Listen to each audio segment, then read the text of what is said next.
A'udzubillahi minasyaitonirrajim. Bismillahirrahmanirrahim. Assalamualaikum warahmatullahi wabarakatuh. Alhamdulillah, alhamdulillah, alhamdulillahi rabbil alamin. Wassalatu wassalamu ala asrafil anbiya'i wal mursalin wa ala alihi wa sahbihi rasulillahi ajmain. Amma ba'. Puji syukur marilah kita panjatkan kehadirat Allah yang mana kita telah diberikan nikmat sehat, nikmat lahir dan batin. Sholawat serta salam semoga tetap tercurahkan kepada junjungan Nabi besar Muhammad SAW dengan mengucapkan Allahumma sholli ala sayyidina Muhammad wa ala ali sayyidina Muhammad. Karena beliaulah sebagai suri tauladan dalam hidup ini, mudah-mudahan kita termasuk umatnya yang senantiasa setia kepadanya. Baiklah, di sini saya ingin menyampaikan materi ceramah singkat tentang ilmu. Ilmu mempunyai peran penting dalam perjalanan hidup ini.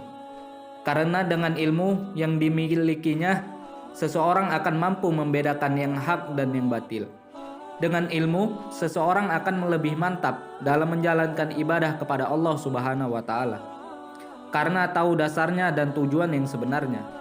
Namun, sebaliknya bagi seseorang yang buta akan ilmu pengetahuan agama, maka segala yang dikerjakan tidak akan tahu dasar dan tujuan sebenarnya. Agar hal semacam itu tidak sampai menimpa pada diri seorang Islam, maka kita harus menyadari bahwa setiap orang Islam mempunyai kewajiban untuk menuntut ilmu. Berkaitan dengan hal tersebut, Nabi SAW bersabda, mencari ilmu itu wajib bagi setiap orang Islam, laki-laki dan perempuan. Mencari ilmu haruslah mendapatkan prioritas pada setiap pribadi muslim. Karena orang berilmu, maka tahu jalan yang akan ditempuh. Orang yang mendambakan bahagia hidup di dunia haruslah mempunyai ilmu. Begitu juga orang yang mendambakan kebahagiaan dunia akhirat haruslah mempunyai ilmu pula. Oleh karena itu, janganlah merasa bosan untuk menuntut ilmu. Dan di mana saja harus tetap kita cari, sekalipun di negeri Cina. Nabi SAW bersabda, carilah ilmu walau ke negeri Cina. Hadis riwayat Ibnu Adi dan Baihaqi. Banyak jalan yang ditempuh dalam mencari ilmu.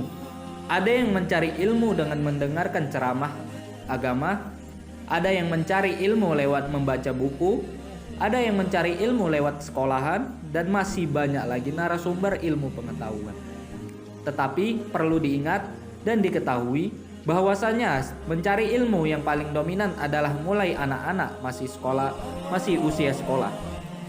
Karena dengan kesempatan yang bagus, maka anak-anak seusia dini masih mempunyai daya tangkap yang kuat, sehingga ilmu yang diperolehnya benar-benar sebagai bahan modal pada kehidupan hari-hari yang akan datang. Ilmu pengetahuan yang sudah diterima anak-anak mulai dini dengan cara yang serius, maka akan membekas dan teringat terus sampai akhir hayatnya. Begitu pentingnya menuntut ilmu mulai dini. Berarti dia benar-benar bisa meraih kesempatan emas. Karena dengan dibekali ilmu pengetahuan, maka bisa menunjang sepenuhnya kehidupan sekarang dan hari esok, yakni di akhirat kelak. Untuk itu, belajar di waktu kecil bagaikan mengukir di atas batu. Begitu sulitnya seseorang mengukir batu, tapi bila sudah nampak terukir, maka bertahun-tahun masih saja membekas dan tidak akan hilang. Demikian juga sang anak yang masih kecil. Bila sudah masuk ke dalam pikirannya ilmu pengetahuan, maka sulit sekali melupakan, bahkan masih teringat sampai akhir hayatnya. Akan tetapi, belajar di waktu dewasa bagaikan mengukir di atas air. Kita tahu bahwa mengukir di atas air begitu mudahnya, akan tetapi tidak ada bekasnya. Begitu pula, bila belajar di waktu dewasa, maka dia mudah untuk mengingat, menerima suatu ilmu, tetapi mudah melupakan. Kita harus merasa terugah dalam hati kita masing-masing, sehingga belajar tidak merasa bosan dalam keadaan suasana bagaimanapun. Bak mengenai waktu ataupun tempatnya, kita harus bersemangat dalam menuntut ilmu dengan sekuat kita. agar yang kita cita-citakan bila tercapai sebagaimana yang kita harapkan.